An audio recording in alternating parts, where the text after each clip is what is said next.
Assalamualaikum warahmatullahi wabarakatuh. Jumpa lagi di Curahan Kata. Pada kesempatan ini saya ingin membagikan tentang prinsip dasar Konfusiusme. Berperilakulah sesuai identitasmu, sesuai kedudukanmu. Of name. Ini teori terkenal sekali dari Konfusius. Menegakkan nama. Jadi ini kayak Aristoteles, principle of identity. Kalau di sabdanya Konfusius bilangnya, biarkan penguasa adalah penguasa, menteri adalah menteri, bapak adalah bapak, dan anak adalah anak.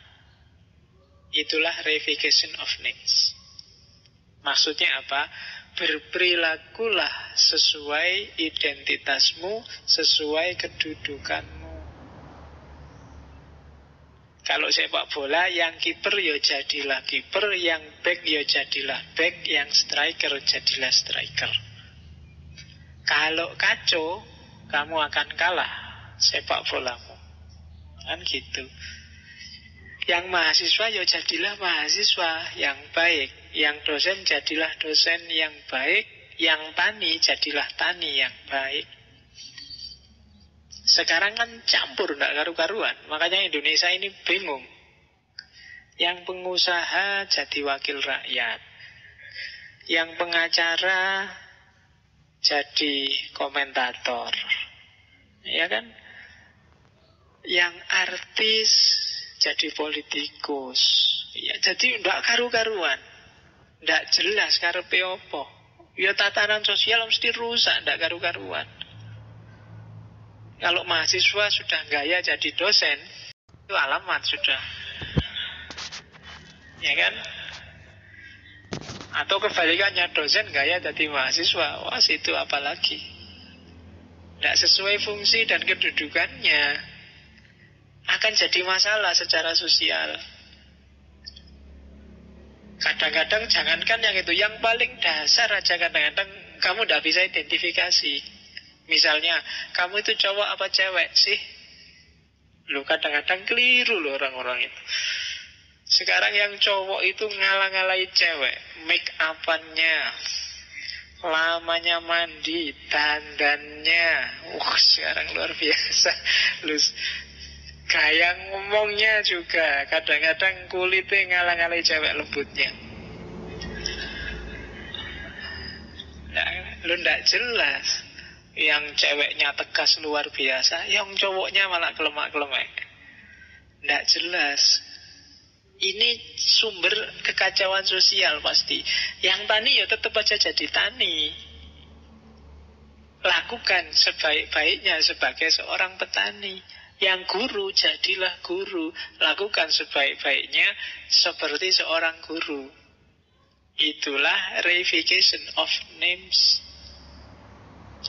Yang kakak, jadilah kakak yang baik. Yang adik, jadilah adik yang baik. Yang menteri, jadilah menteri. Yang bapak, jadilah bapak. Itu prinsip besar secara sosial yang hari ini di Indonesia sering kacau balau. Secara struktur tidak jelas. Presiden aslinya pengusaha, DPR aslinya artis, kemudian apalagi kiai aslinya pelawak. Loh, ya kan banyak sekarang. Pelawak itu kan sekarang banyak yang jadi kiai. Loh, apa umatnya tidak rusak itu? Kalau ndagel sih enak. Tapi isinya apa terus ngasih tahu masyarakat? Wong tugasnya ulama itu membagi ilmunya pada masyarakat, bukan dagelannya. Itu kan yang bikin kacau hari ini. Tontonan jadi tuntunan, tuntunan jadi tontonan. Kan sering ngomong kayak gitu. Itu sumber rusak sudah. Itu kayak kiper tapi pingin terkenal maju jadi striker.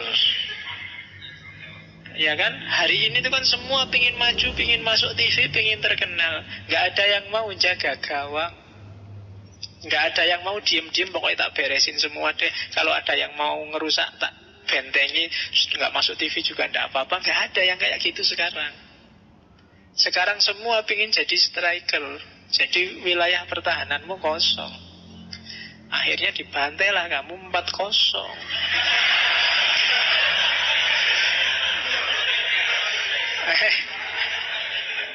Loh iya. Ini cuma contoh kok. Jadi sejago-jagomu, meskipun pemain terbaik dunia, kalau nggak ngerti posisimu, ya rusak permainannya. Jadi itulah reification of names. Identifikasi dirimu, siapa kamu, dan bermainlah di posisimu. Yang bapak, mainlah jadi bapak. Yang anak, mainlah jadi anak. Kadang-kadang kamu sudah mahasiswa, merasa pinter kuliah, begitu pulang kan kamu mainnya kayak bapak. Wah, bapaknya ngasih tahu, bapak nggak ngerti apa-apa. Bapak di rumah cuma kerja di sawah. Saya ngaji filsafat sampai sekian puluh kali, Pak. Wah, mantep temen. Jadi kamu tidak ngerti posisimu. Loh, bapakmu mungkin wawasan filsafatnya nggak kayak kamu, tapi dia punya banyak pengalaman melebihi kamu. Secara kuantitas pengetahuannya banyak kamu, tapi secara kualitas lebih pas bapakmu. Bapakmu lebih banyak pengalaman, jadi dia ngerti kapan maju, kapan mundur. Pengalamannya banyak. Kayak sepak bola itu kan. Yang pinter itu mungkin nggak terlalu banyak lari, sebentar-sebentar dapat. Tapi yang baru ngerti sepak bola mesti lebih capek dia. Mau muter lapangan, bal di mana dikejar, ya kan? Tapi yang pinter nggak terlalu capek. Itu orang tua kelebihannya di situ. Meskipun informasimu banyak, tapi kan kamu nggak ngerti ilmu ini keluarnya harus kapan. Jadi Zheng-Ming, prinsip pertama, identifikasi diri, tegakkan nama, tegakkan identitasmu. Kalau kamu mahasiswa, jadilah mahasiswa yang baik dan semua orang ngakui bahwa iya, kamu mahasiswa yang baik. Kalau kamu jadi teman, berlakulah jadi teman yang baik dan temanmu juga ngakui kamu memang teman yang baik. Kamu jadi mahasiswa yang baik dan dosen mengakui kamu memang mahasiswa yang baik. Nah, itu penegakan nama. Total dalam segala status yang kamu miliki. Yang jadi takmir yang baik. Yang jadi apalagi bisnis, yang dagang, yang kuliah, yang aktivis, jadilah aktivis yang baik dengan segala cirinya. Ya kalau saya tidak tahu aktivis yang baik itu yang kayak gimana. Yang total, Pak, saya total sekali Pak aktivisnya Pak. Sampai kuliahnya tak cuekin, tidak lulus-lulus sampai semester 11. Nah, itu. Yo, kamu bukan mahasiswa yang baik, tapi aktivis yang baik. Jadi reification of names. Terus kebajikan. Ini gede anunya ya, tak kecilin. Kebajikan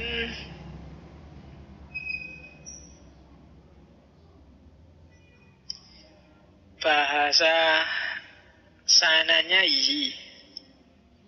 Di kebajikan itu mix antara kebenaran, keadilan, kewajiban, dan kecerdasan.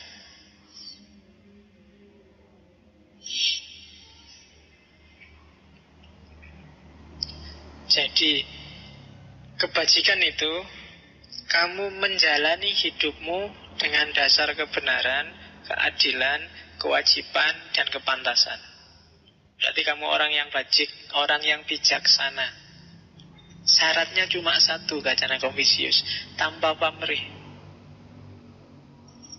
Pamrihnya hanya karena ingin menegakkan kebenaran, keadilan, kewajiban, dan kepantasan. Di luar itu enggak.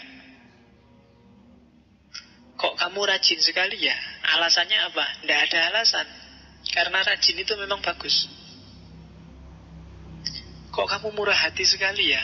Kenapa kok kamu bisa begitu? Tidak ada kenapanya. Karena murah hati itu memang bagus, memang baik. Jadi itu tuntutan moral. Itu yang oleh nanti Immanuel Kant belakangan disebut imperatif kategoris. Tidak ada argumennya, nggak ada dasarnya, nggak ada tujuannya, bahkan nggak ada pamrihnya. Jadi kebajikan adalah ketika kamu menegakkan kebenaran, keadilan, kewajiban, kepantasan tanpa pamrih, baru disebut orang baik. Tapi kalau ada pamrihnya, enggak. Kok kamu mau-maunya sih ngaji terus-terusan di masjid? Alasannya apa? Tidak ada alasannya, karena ngaji itu baik. Banyak yang ngomentari saya, Pak Faiz kok mau sih tiap minggu nih masjid? Pun tidak capek, pun tidak ngantuk. Ya capek, ada tujuan apa sih? Tidak ada.